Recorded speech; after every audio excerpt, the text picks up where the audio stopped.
Dans cette vidéo, je vais vous montrer à la fois les deux positions qu'on a utilisées dans le camping-car et aussi le début de feu qu'on a eu dans la première position. Alors, on aurait pu améliorer, on aurait pu transformer ce que j'avais fait au début, mais on a trouvé surtout un avantage à la deuxième formule.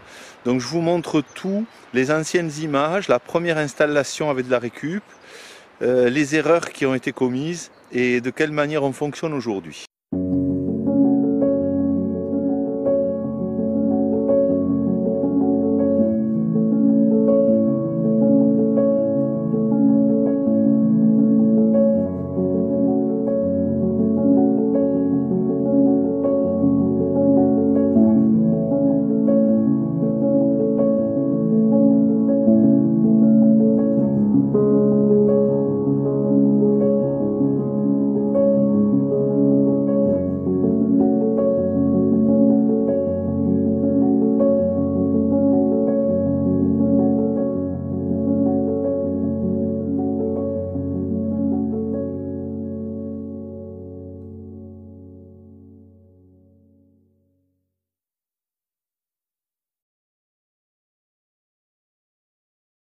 Le poêle à bois était ici à la place de ce placard.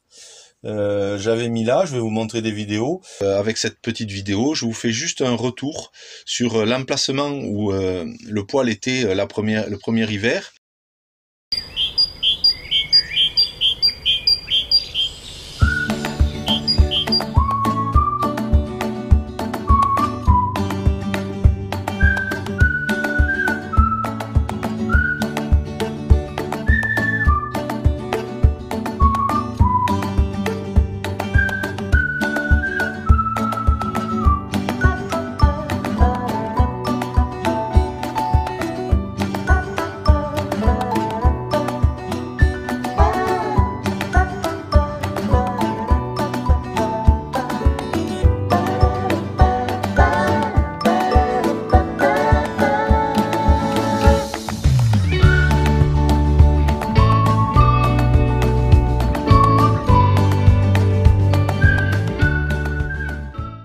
Ça fait 8 jours que je le teste et bientôt je vais démonter, voir les pièces de charpente, voir comment la structure du toit, si ça a été suffisant ce que j'ai fait ou pas.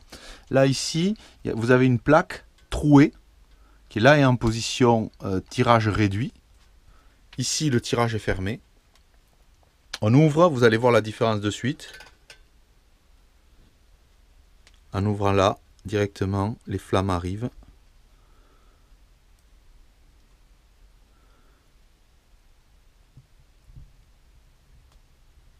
Voilà.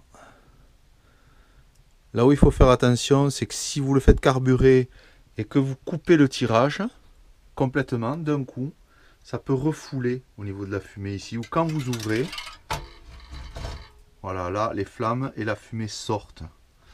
Donc pour ça, le mieux, c'est d'ouvrir la porte avec le tirage ouvert. Voilà, vous ouvrez un petit peu et vous pouvez lâcher. On peut lâcher un petit peu. On va recharger.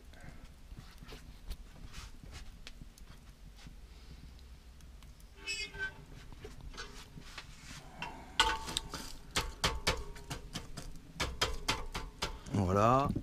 Donc là, je charge avec du moyen, qui était quand même ramassé hier, même s'il est sec, donc un peu humide. Voilà.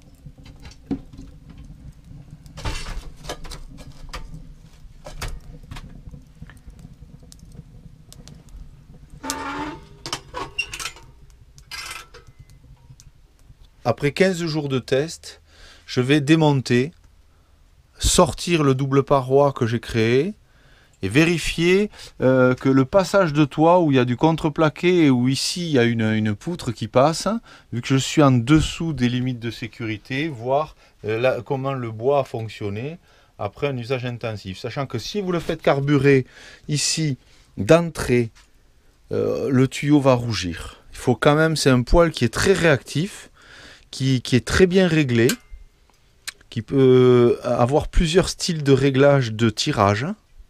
Moi j'en suis, après une semaine d'essai, totalement satisfait. J'ai pris la décision pour avoir, je vous montrerai les images, pour avoir eu le passe-toit qui est pourtant classe M2, normalement anti-feu, mais qui s'est complètement effrité parce que le tuyau parfois rougit et qui a un bon tirage, et c'est dommage d'être vraiment limité par le fait que je passe à côté des points de charpente. Donc j'ai décidé d'emmener le poêle sur l'ancienne plaque à gaz et de faire un adaptateur en zinc qui sorte par la fenêtre à l'arrière, ce qui permettra de pouvoir enlever la tubulure quand je roule et refermer la vitre, et ensuite de pouvoir faire carburer le poêle. Cette première installation de poêle aurait pu assez rapidement basculer à l'arrière. Simplement, il me fallait 2 coups en 90 et la crainte de la réduction du tirage. Il a fallu commander ces coudes en Angleterre parce que c'était en rupture de stock en France. Donc le temps de recevoir tout ça, j'ai fini l'hiver. Alors j'ai pas les images pour vous montrer au niveau du passage de toit. Vous avez vu que c'était carbonisé. Pourtant c'est un anti-feu spécial tente, le PVC. C'est de classe M2 je crois. Mais par contre il y avait les boisseaux qui avaient carbonisé, et aussi malgré le double paroi et la laine de roche, il y avait le contreplaqué qui était aussi carbonisé. Ça avait fait un départ de feu qui s'était étouffé par manque d'oxygène. Donc pour pouvoir maintenir le poêle dans cette condition là, il aurait fallu couper les 2 tasseaux, faire un 20 par 20 avec 2 plaques, une plaque de zinc, de la laine de roche et un double paroi. Simplement, la difficulté, c'est qu'une part des tuyaux, y compris sur la douille anti-feu qui est sur le toit, serait à enlever, et c'est pas forcément simple, pour pouvoir utiliser le poêle dans son intégralité en extérieur. Et comme nous on cuisine en cuisinière d'été et aussi l'hiver quand il ne fait pas froid au point de chauffer, eh bien, la solution de mettre le poêle à l'arrière, qu'il soit enlevé pendant le transport, c'est la meilleure des formules qui nous correspond. Voilà, chacun doit trouver la formule qui lui va le mieux. En tout cas, soyez prudents lors de votre installation. Sachez aussi que ce n'est pas réglementaire, donc il est peut-être bon aussi de rouler sans avoir le poêle en poste fixe au cas où vous auriez un accident. Je ne sais pas ce que ça peut influencer au niveau de l'assurance si vous avez un accident alors que le poêle est installé. Je n'ai pas l'information. Mais je pense que quoi qu'il en soit, garder la possibilité que le poêle soit utilisable l'été et pas en poste fixe dans le camion, ça me semble quand même un bon rendement. En quelques minutes, je crois en 2 minutes 30, 3 minutes, on installe le poêle et il est prêt à être allumé. Donc c'est très pratique.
Si comme dans ce cas de figure, là, on a discuté ensemble dehors, vous arrivez et le poêle, bon, il peut fumer un petit peu, voilà.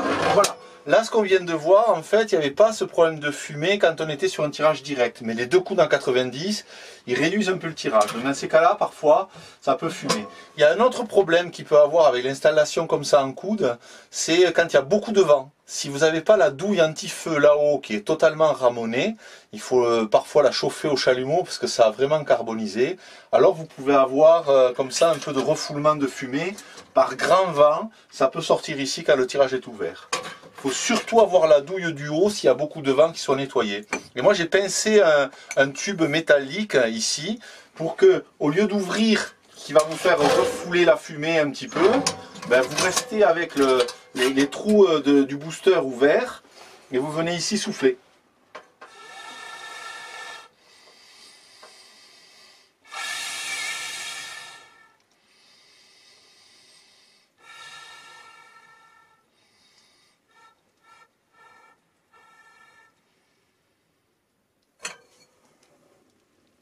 Là, la douille est encrassée pour la démonstration, on voit que ça fume. Je vais souffler fort, vous allez voir, ça refoule ici, c'est ouvert, c'est une petite aération.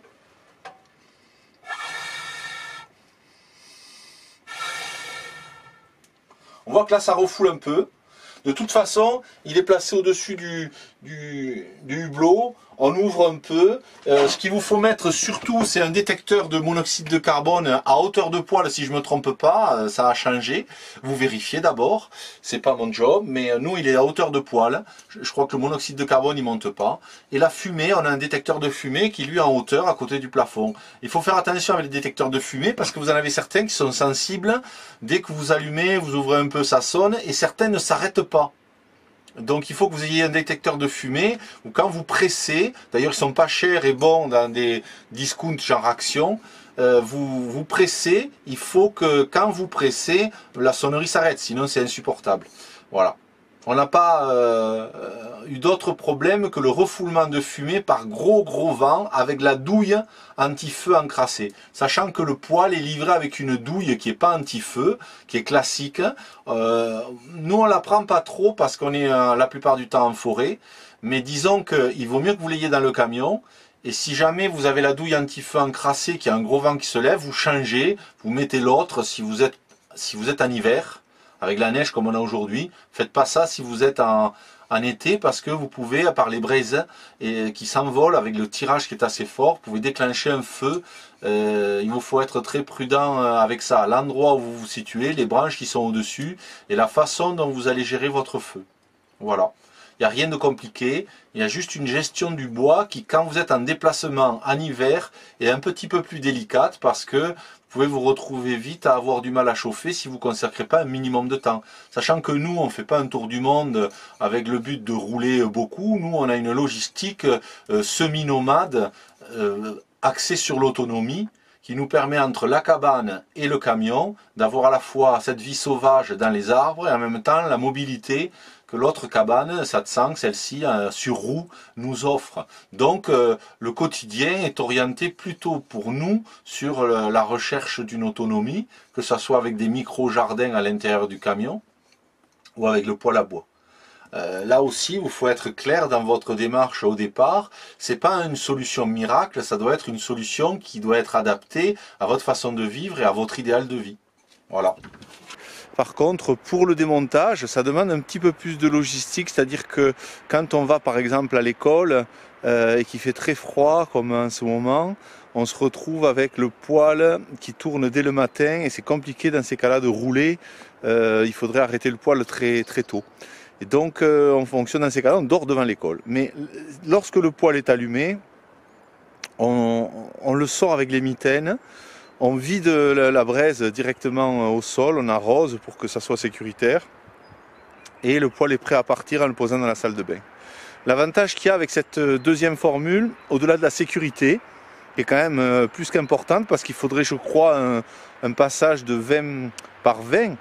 En plus du double paroi, du tuyau isolé, on avait mis donc, j'avais mis de la céramique et du placo ignifuge avec de la laine de roche à l'intérieur du double paroi et à l'extérieur. Mais malgré ça, on constate que les boisseaux, les lithos et le contreplaqué du plafond se sont carbonisés. C'était lorsque le tuyau rougit, il y a eu un départ de feu qui a été vraiment juste l'odeur et le côté carbonisé, brûlé, un peu comme charbonisé. Donc les deux coups dans 90, ils me réduisent un peu le tirage, mais disons que j'enlève le coupe-tirage à main et ça fonctionne très bien. C'est le deuxième hiver. On a fait un hiver avec la première formule et l'autre avec celle-ci. L'avantage qu'on a dans ce mode-là, c'est que vous pouvez enlever le poêle pour l'utiliser ailleurs, que ce soit à la cabane, en extérieur, pour la cuisine, l'été, etc. Par contre, on a l'avantage, donc, comme je vous disais, de pouvoir à la fois l'installer rapidement, l'enlever rapidement, parce que nous, on le laisse parfois allumé, même quand on n'est pas dans le véhicule ou quand on dort la nuit. Donc, il vous faut faire très attention à ça. Il vous faut être prudent dans l'installation. Je vous dis, il y a juste à gérer le tirage. Ça veut dire qu'il va falloir avoir une bonne braise le soir. Vu que de toute façon on coupe le tirage avant, il faut une grosse braise, mettre du chêne, du frêne et après on passe pas la nuit complètement. Sur des températures qui sont en dessous de 0, sur du -1 jusqu'à -5, on va se lever une fois la nuit. Si ça descend en dessous, aux alentours de -10 ou en dessous, il faut se lever 2 fois la nuit. Voilà, parce que sinon on a la température qui chute. Forcément. Alors ça c'est de toute façon inévitable. Voilà. Bon je vous souhaite une bonne installation si vous optez pour ce type de chauffage, de chauffe-eau, de machine à laver, de cuisinière et de bouilloire. C'est pas forcément cette marque, vous pouvez prendre des poêles de tente qui sont moins chers, qu'on trouve dans le commerce. Moi j'ai voulu que ça soit en inox. Je pense qu'ils sont la plupart en inox, mais j'ai voulu que ça soit en inox parce qu'on l'utilise même quand il pleut dehors et ça fonctionne très bien. Et donc bon voilà, pour des raisons simples, il n'est pas en tôle comme celui de la cabane. Je vous montrerai dans une prochaine vidéo les consommables, ce qu'on amène, qu'est-ce qu'il faut comme logistique dans le camion pour faire attention de ne pas avoir un poids trop lourd et en même temps avoir suffisamment pour être tout le temps autonome. C'est-à-dire avoir du bois sec de plusieurs dimensions qui va me permettre ensuite de gérer le bois mouillé qui va arriver au fur et à mesure du voyage. Pour nous, c'est la base centrale de notre vie. Et aussi au-delà du côté chauffage, c'est un côté chaleureux, une présence, c'est quelque chose de pétillant, quelque chose qui rappelle l'enfance quand on jouait avec des petits bâtons dans le feu, c'est une merveille. Voilà.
Si j'ai un bilan à faire et un choix personnel, je vais vous présenter un choix personnel, pas une critique de ce que j'ai vu. C'est que je vois des personnes qui vivent en camping-car ou qui veulent vivre en camping-car et qui partent avec une référence, c'est la référence du confort qu'ils ont pu avoir dans une maison. Et donc dans ces cas-là, on va dire qu'on rejoint bien notre système qui est plutôt un système linéaire. C'est-à-dire, tu as une température à 18 degrés ou 19 degrés dans ta maison, tu te couvres pour sortir dehors, tu vas dans ta voiture, tu mets ton chauffage, tu arrives à ton boulot, tu as ton chauffage, et pour l'été c'est la clim. Donc on est sur du linéaire. Résultat, si ton chauffage tombe en panne, tu en as après le mec qui te l'a installé ou le matériel que tu as acheté. Surtout si tu as coûté cher. Dans un camion, si tu cherches à amener ça, mais tu ne peux pas être autonome. Parler d'autonomie, il faut aller vers l'animal. L'animal sauvage, pour l'avoir photographié pendant des années, on voit qu'il est autonome. Mais il est autonome pourquoi? Il est autonome parce qu'il est résistant. Il est dur au mal. Et nous, dans nos systèmes linéaires, nous nous sommes fragilisés. Nous avons goûté au confort et au plaisir. Alors c'est des routes, hein, c'est des choix. Je ne suis pas là pour critiquer. On ne va pas comparer en fait. Pour parler du confort, il y a une chose qui me paraît pour moi essentielle de saisir. Si on veut être autonome, c'est qu'il faut partir, non pas de cet aspect linéaire, température 18 degrés stable, et dans ces cas-là, des gens vont te dire, le poêle à bois c'est bien, mais tu te lèves le matin, il fait 2 degrés. Il faut renverser la perception de ce qu'est l'autonomie. Partir du point de vue que dans la nature, quand tu as une vie de bivouac, tu es dehors, tu es content si tu as un feu, tu es content si tu manges quelque chose, et donc tu es content si tu es au sec. Bien sûr, si tu peux boire. On peut dire alors, dans ces cas-là, qu'on a atteint un niveau de confort déjà. Ce niveau de confort, il est proche de l'animal. C'est qu'il fluctue. Tu te lèves le matin, il fait froid. Au début, tu te couvres, comme font les gens qui vivent le linéaire. Et ensuite, tu sors te confronter à la pluie et à la température négative. Et qu'est-ce que ça fait? Ça augmente ta capacité d'adaptation aux variations. Résultat, quand tu enlèves un aliment, quand tu supprimes une boisson, ben, tu ne souffres pas comme quelqu'un qui a ses habitudes. Mais cette quête de l'autonomie, eh bien, elle me permet de me découvrir, d'approfondir certains aspects quand je me confronte à de l'inconfort. Voilà. C'est une vie d'inconfort. Mais attention, et ça, c'est quelque chose de très important. C'est une vie d'inconfort, mais qui déploie le confort d'être libre. Attention de ne pas inverser la quête, voilà, c'est ce que je veux dire. Tu peux partir d'un système qui est complexe pour toi, et par rejet, tu te retrouves dans un autre système. Donc il y a un moment où de nouveau ça se restructure. Donc il y a un retour sur soi qui permet d'observer ce que l'on n'est pas. La paix, elle est constante et stable. La tentation, elle est un peu fabulatoire. Il y a un moment où tu t'abstiens. Alors, c'est quoi l'abstinence? C'est pas un rejet. C'est que le plaisir que tu t'octroyais avec, c'est vidé de sa substance par rapport à l'harmonie et à la paix que génère le fait de ne pas toucher à certaines choses. Donc chacun doit trouver sa mesure. Et là, tu veux dire que tu es dans une terre de travail. Vivre en cabane ou en camion, c'est un travail constant qui est la perception de ce que tu n'es pas, de tes tendances, d'anciennes tendances. Je me rappelle de choses qui viennent me titiller, même gustativement, alors que quand j'en mangeais et j'en remangeais, ben, il fallait que j'aille travailler pour me le payer. Tu comprends? La liberté, elle est de n'être dépendant de rien, si ce n'est de la vie. Et c'est quelque chose qui n'a pas besoin d'être structuré.